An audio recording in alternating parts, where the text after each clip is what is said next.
Yo, this your boy DOUBLECUPBEAN. Y'all tuned in to the push-up. Make sure y'all watch my episode tonight. That bitch dropping and it's gonna be lit.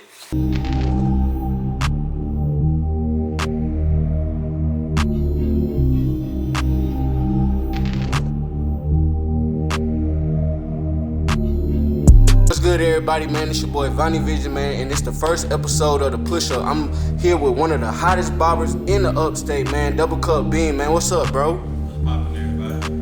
Boom, man. We got Bean in here right now, man. We just gonna chop it up and ask you a few questions, man. Like, what started you to cut hair, man? Well, shit, going straight out the gate, you know. I gotta give Mom Deuce her flowers. She was a braider, stylist before I even thought about doing this. Just going back to when I was like 12, 13 years old, she was in the shop braiding hair and, you know, styling people up, doing what she do, doing her thing. She could also cut, she used to cut me until I was in like 5th grade, you know what I'm saying, until I had to grow out of it. But yeah, Mom Deuce at first, but I got to see my cousins, you know what I'm saying, really cut their hair by themselves. They my big brothers, you know what I'm saying, so I got to watch them and ask them like, dang bro, how y'all cut y'all own hair without messing up, you know what I'm saying? And shoot, they always told me something that stuck with me for a long time. It's like, you can't mess up with an even cut with guards, you know what I'm saying? So that stuck with me, and of course I experimented on myself. And it went from me experimenting on myself to walking around being my own walking billboard, and my friends, teammates, you know what I'm saying, family members, they also started wanting haircuts from me and stuff like that. So I used them days as my practice, you know what I'm saying, before I even decided to get into a shop, you know what I mean? For sure.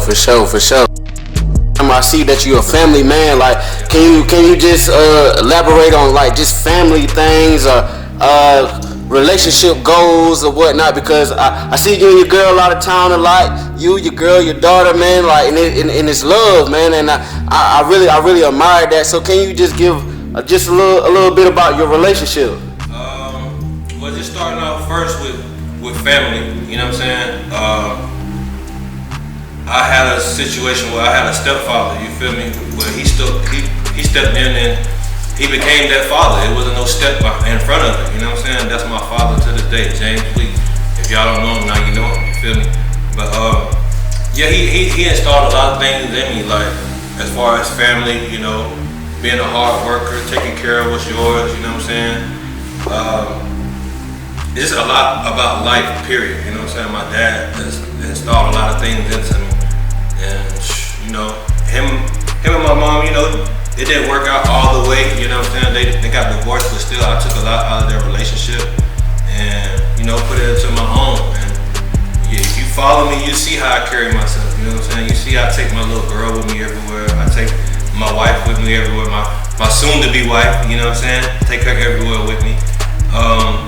And it's just like, my papa did the same thing. Like, we went on family vacations plenty of times. We went everywhere. We toured the whole southeastern part of the map up, you know what I'm saying? Like, we really did things. And I feel like now the ball in my hands, I can't do nothing but up the status, you know what I'm saying? I can't go behind, you know what I mean? So I really appreciate my pops and my mom, you know what I mean? Y'all gotta give shout outs to them. For sure, and that's respect right there, man. What's inspiring Bean? What's inspired me is life, man. Cause we only got one L, man. We only got one of these things, you know what I'm saying? So me going through the experiences I went through in life at an early age, you know, fighting cancer, you know, losing close ones, you know what I'm saying? Like, and how can I put it? I was created during those moments of my life, you know what I'm saying? That really, it installed a lot of things into me, you know what I'm saying? So when it comes to the day-to-day, you know, I'm blessed to have a day by day, you know what I'm saying? So every day is an opportunity to achieve something, to get better at something, to make a difference, you know what I'm saying? To change your life. If you wasn't living right, you got another opportunity tomorrow to correct it, you know what I mean? For sure. You beat cancer, man. What type of cancer did you have, bro? Like, if you don't mind me asking. I had stage 4 lymphoma. If y'all don't know, that's something traumatic, you know what I'm saying? That's something big, like, and I beat it. And once I'm lucky, I'm blessed, you know what I'm saying? I had faith in it. I had faith in God to get me through it. I had faith in my mother to be right by my side, to be a family, you know. I gotta be honest, I didn't have too many friends down there, you know what I'm saying? Or, you know, people call my phone or whatever, but like the main people who, you know, talk to me every day was my mom. I got calls from my dad, my brothers and sisters, like my immediate family, you know what I'm saying? So experiencing something like that, and to, I guess, you know, you will be seeking love, and you know what I'm saying, in certain situations like that, but it wasn't there, you know what I mean? So that created a different person in me. Like, not saying that I didn't have a support system outside of my family, but it's just a lot of people that didn't know what was going on. And so for me to go through it like that, you know what I'm saying, it really, in a way, it made me a loner, but I'm also a people's person. Like, I still can talk to a person about random things, you know what I'm saying, about anything that they might be going through in life, or I'm going through in life. It just really, you know, I can be honest, it made me a loner, but also a people's person. For sure, man. What was it like growing up in the upstate, man? What was your childhood like growing up into the man that you are now? Like. Growing up in the upstate was cool. Like, I can't even throw no salt on it. I love being from South Carolina. Like, I'm a South Cat guy. You feel me? The Carolinas is my home. It's gonna always be home. But growing up in the upstate, you know, I feel like we merge a lot off of what Atlanta people do. You know what I'm saying? So it's like whatever Atlanta doing, we hit to that. You know what I'm saying? Yeah, and it's just, I feel like growing up in the upstate was cool. You feel me? Like, I ain't have no problems really growing up. Like, my parents took care of me. You know what I'm saying? I was an athlete. You know. Friends, that was never a problem. I'm sorry, babe, but like girls was never a problem, you know. It's just I didn't have a rough time growing up, you know what I'm saying? For sure. Doublecup.BEAN is really cutting everybody head in the upstate right now, man. He's going crazy right now. He's, you know what I'm saying, he's out of town cutting Clemson football player hair. He's really the manager for OTF Little Mexico, man. Can you elaborate on just being the manager for Little Mexico, man? Like, what is that like for you? That's the thing, like, it all started off me cutting hair. You know what I'm saying? Doing what I wanted to do in life, you know what I'm saying? Like, it all started off that, you know what I mean? I got good shouts out to my cousin Bank, you know what I'm saying? Gasline Julio, if y'all don't know him, you feel me? He really got me on the tip while I'm cutting everybody's hair, you feel me? I started off cutting his hair, you know, and he being who he is, you know what I'm saying? He got influence, you know what I mean? I ended up cutting the guys who y'all know today, the Little Mexicos, the NGYLs, the double ends from Greenwood, you know what I'm saying? Like, yeah, like, I'm really doing it, you know what I'm saying? And I gotta give my cousin flowers, you know what I'm saying? Like, he set me up for success, you know what I mean? On top of me already, you know, just being able to cut hair, you know what I mean? Everybody need a haircut every day of the week. Every day of the week, bro. Every day of the week, man. Every day of the week. For sure, man. So, all right, what kind of advice can you give to an upcoming barber, man? Upcoming barber, just starting off, who doesn't have a lot of clientele, who doesn't know a lot of people. Like, what kind of advice can you give to them? The best advice I can give up-and-coming barber or up-and-coming anything, bro, you gotta stay consistent. You gotta be eager to learn, you know what I'm saying? You gotta be willing to learn. And to do that, you know what I'm saying, you gotta have an open mind on things, you know what I mean? So, I also suggest, you know, you stay available, you know what I mean? Availability is a big thing. Not everybody can stay up till 6 in the morning and cut some hair, you know what I'm saying? So you gotta be available, you know what I mean? What kind of advice can you give to the young black fathers out here, man? Like, just to motivate them just to do better and to be a better dad. Like I said, man, availability. You gotta be available for your children, you know what I'm saying? And this shit is for life. This is not to 18 years old or graduate college, you know what I'm saying? This is for life. Because on down the road, your kids are gonna be coming to Papa, asking Papa, can you help me get a car? You know what I'm saying? So it's like, at the end of the day, you gotta be able to be available. You know what I'm saying? You You gotta be able to do things for your kids that they're not even asking for. You know what I'm saying? For sure, for sure.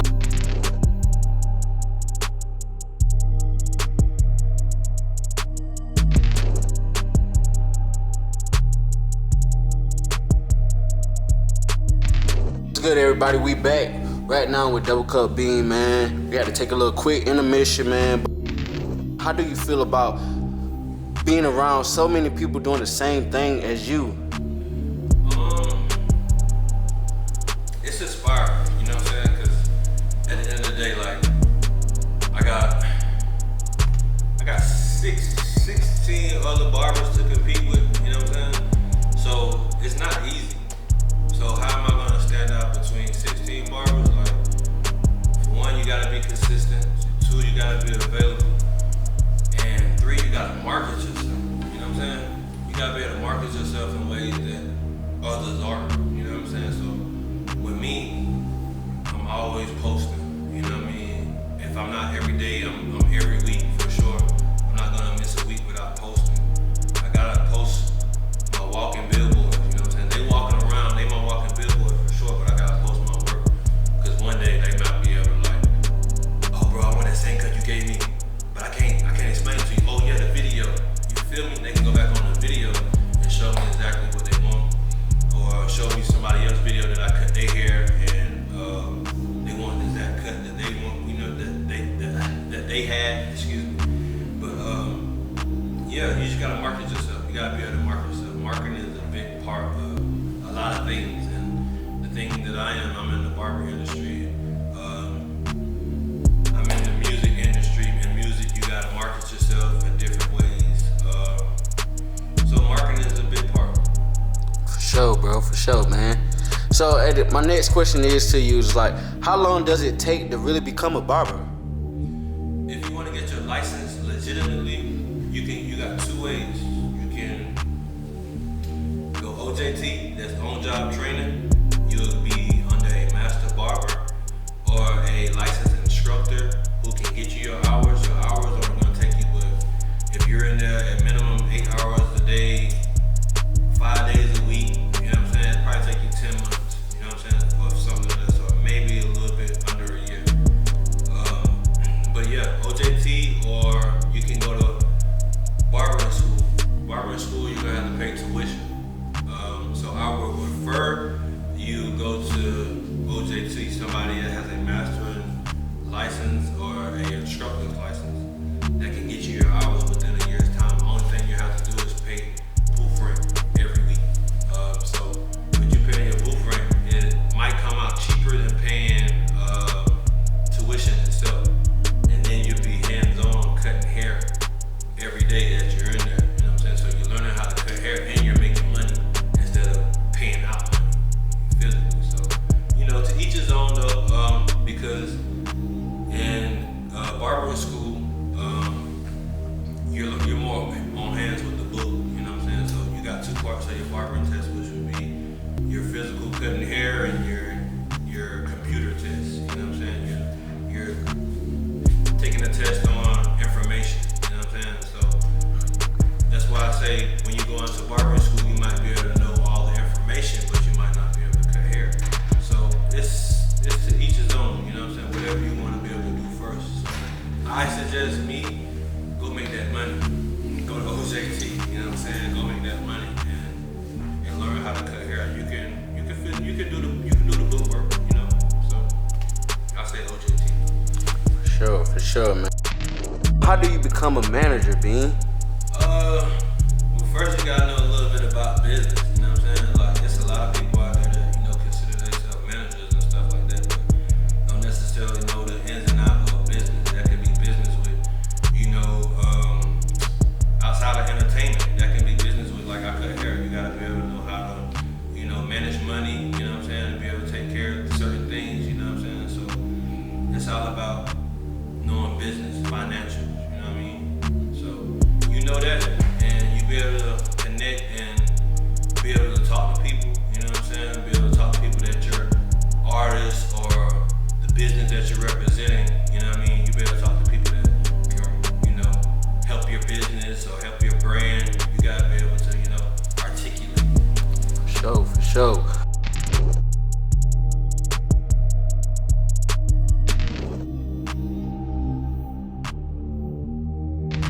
It was good, everybody, man. We back on the push-up, man. We had to take a quick intermission, man, but we back with Doublecup.BEAN, and we got a few more questions with him, man. I see he's eating right now, man. Let the folks know what you eating right now, bro. Alright. So made up cooked some yellow rice, broccoli, grilled shrimp, and some salmon. And stuffed salmon. That's just awesome. For sure, man. How many siblings do you really have, Bean? Oh man. Malik, Kadarius, me, Portia, Tika, Cole, Scar, Nene. I got 8. 8 siblings. That I know of. What's your favorite thing to do outside of cutting hair, Bean? Oh man. My go-to, I'm going to a game. I'm going to a basketball game. That's my number one. I go to a baseball game. Just any type of athletics, man. I'm an athlete at heart. You know what I'm saying? For sure. So since we're on the sports topic, man, with LeBron James being a couple hundred points away behind Kareem Abdul-Jabbar, topping the all-time scoring record, man, where do you rank LeBron at? I gotta be honest. LeBron, he's an all-time great. I can't take nothing away from him. But just going back to the first memorable game I remember watching with my father, it was Kobe Bean Bryant against Allen Iverson in the finals. And I got to watch Kobe destroy the Sixers. You know what I'm saying? And I became a Kobe fan that day. You feel me? And just to be able to see what Kobe does on the court, how he creates, and just to be able to see what LeBron does on the court, you can't take nothing from either one of them. But I got Kobe. I hate to say it. I got him number 2. Number 3. And I gotta put Jordan at number 1 because he the reason Kobe plays the way he plays, and he is the reason LeBron wears 23 on his back. He don't wear it anymore, but he started with 23.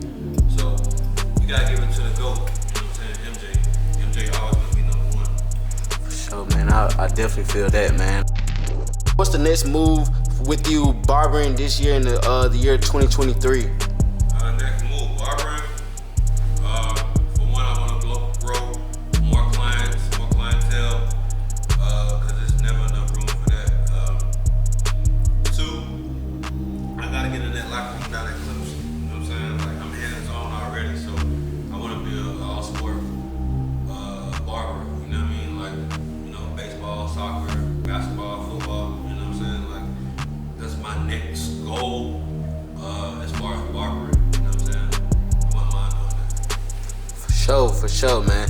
Then I ain't gonna lie, man, the work ethic that you have, man, I know it's coming sooner than later, you feel me? For sure, man. So, and my last question is with you is, what's the next move with Little Mexico this year, man? Next move with Mexico is gonna be, bigger than ever, excuse me. We ain't gonna label stuff, right now. Let the labels do what they do. Bro got a lot of music that's needed to be heard, you know what I'm saying? Like, I can't wait to shoot these next visuals, you know what I'm saying? Make these next moves with him. Coming soon, but, it's top of the year.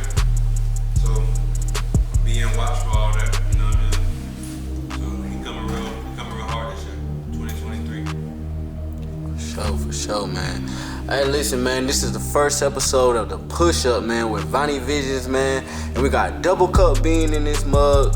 And we going up this year, man. And I appreciate you, bro, for this interview, man. And we hoping to see you in the near future, man, for sure. Appreciate you, bro. Yeah, y'all, that's a wrap, man. Y'all just tuned in to Vonniiexvisions, you know what I'm saying? Push up on who? Double Cup Bean. It's Double Cup Bean, but it's only one of me.